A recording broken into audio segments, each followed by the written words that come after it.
Over the years, I've had to track all sorts of things in the bush, from lost people to wild animals. Now, my favourite thing in the world is searching for the animals that you don't believe exist, cryptids. I've learned a lot over the years, both in tracking and surviving in some of the harshest environments imaginable. Today, I thought I'd share some of my best tracking tips with you. Just as I was walking along here, I noticed a bit of bush tucker. Now, these are actually, in many areas, a threatened species. There's around 120 different types of what we call yabbies in Australia. You can see him just raising his claws there. I'm going to try and grab him because he could do some serious damage with those claws. He's not a massive one. They get really, really large, particularly some of the threatened species that you get.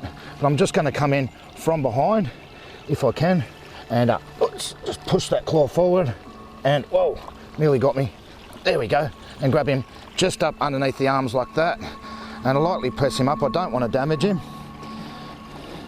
And fantastic tucker if you get these when you're out in the scrub. Around 25 milligrams per 100 grams of vitamin C or ascorbic acid in the yabbie, and which makes them a perfect survival food. You've got all that meat throughout the tail and in the nippers, and you're also getting your ascorbic acid, your vitamin C, to store your protein. So in long-term survival situations, it'll be really, really important to make sure that you're getting enough protein, and also, of course, getting enough vitamin C to absorb your protein. And I'm going to let this little fella go. Well, he's not too little, but with around 120 species of different yabbies in Australia, and quite a few of those, a couple of dozen of those being threatened or endangered species, I want to make sure I let this fella go to fight another day. There you go, mate. One of the most important things in tracking an animal is avoiding detection, avoiding being seen, heard, or even smelt. Check this out.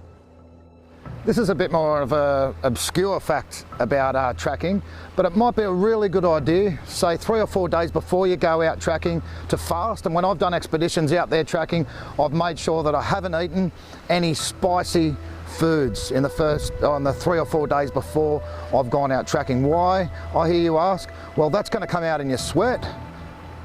Okay, and it's going to come out in your feces and your urine. If you're going to go out there and you need to do a number 1 and you're tracking an animal, you're desperately trying to track that animal, then you might want to do a number 1, into a container, a well-sealed container that you're going to keep in your rubbish bag. Now, you're not going to take too many discardables with you, and if you're going to do a number 2 as well, then you want to have that in a well-sealed plastic bag inside another plastic bag. I wouldn't be burying it anywhere because the animal could smell it and you could spook the animal. Now, I'm sure that's pretty gross and maybe a bit too much information for some people at home, but if you want to get serious about finding something in the bush, it's all these kind of things that you really need to consider.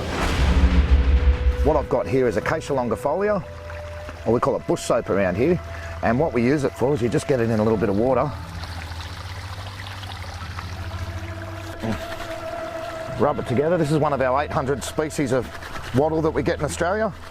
There's thousands around the world, and look at how much that foams up when you add in a little bit of water.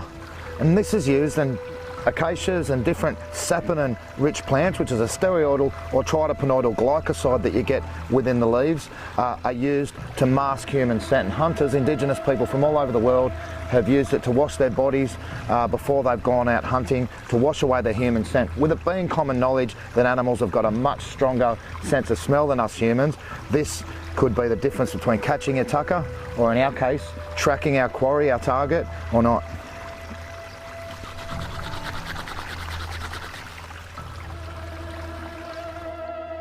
And be it a running stream or crashing waves, a lot of noise, and noise from water usually, can be massively advantageous in a tracking situation. Now, often when I've been out in the scrub and I've tried to get close to animals, around the water holes is a really good spot to be able to see what animals are around through their tracks, scats, and other traces in that area. But if there's a waterfall that's absolutely pounding on the rocks or pounding into the water, it gives a golden opportunity at the right time of morning or at night or in the day for some animals to be able to sneak up. Because of all that noise going on, it's going to muffle any sound that you're going to make, and if you're downwind from where the animals are, you can sneak up on them and get a perfect view of what animals are in that area. So again, it can be very advantageous to work around water in a survival situation. If I was on the run from some bad guys, for example, and I had a small child with me, a baby who's going to cry, or someone who's got a really, really bad cough, if I was going to hide that person, I'd be hiding them near a waterfall, near crashing waves, of course not too near the crashing waves, but somewhere where there's a lot of noise which might mask the sound of the person or people that you're trying to hide. Just spotted some brilliant bush tucker, one of my favourite snacks when I'm out here. This is called a native currant, or Leptomeria acida.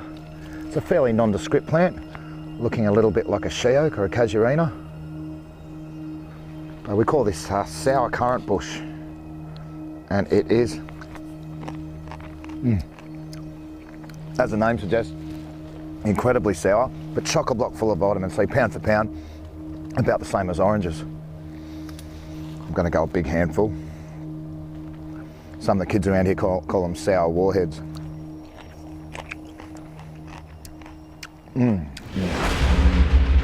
Staying hidden is one of the most important factors when tracking an animal. I'll give you 10 seconds to see if you can find me in this next shot.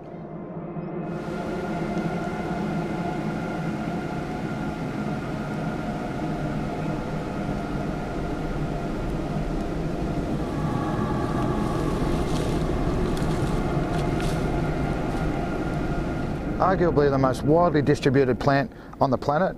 This is called bracken fern, or Pteridium esculentum, and it's got a whole heap of uses. In a tracking situation, I use it for camouflage. Works incredibly well. There's my what we call bush sunglasses around here, and it does work really well. You want to look after your eyes when you're out doing a survival mission, or of course a tracking mission. You've lost your sunglasses. They might not work as well as a pair of bolays, and they might not look as good, but they work really well, and they're incredible camouflage. Now we call them discardables in a tracking situation. Now if you find these on the ground somewhere and you're tracking someone who's trying to evade capture, maybe someone who's done something wrong and booted off into the bush, they might leave something like that behind, and it gives us an idea that they've been in that area. Or if you're trying to evade capture for whatever reason, you don't want to leave these discardables around, so make sure you don't leave them lying around. But as far as camouflaging yourself, bracken fern or Pteridium esculentum is absolutely wonderful. Another important aspect of tracking is to move around stealthily. Now I'm going to show you something which may seem obvious to some people, but when we're moving down a track, it's really important, if you're coming to a left-hand bend, that you stick to the left-hand side of the track, and the same goes with sticking to the, when you've got a right-hand bend, is sticking to the right-hand side of the track. And what that does is it keeps you hidden, but you can look through these keyholes here, which is what we call in tracking keyholes. High ones and low ones, to be able to spot what's around the corner, of course, without it spotting you. Move nice and quietly through here. We're out in the open a bit here, so then we stick around this little point.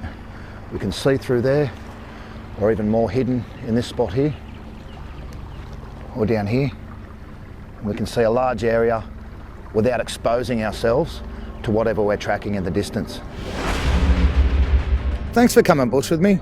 I'd love to hear your thoughts, and don't forget to subscribe for more free webisodes. I'll catch you next time.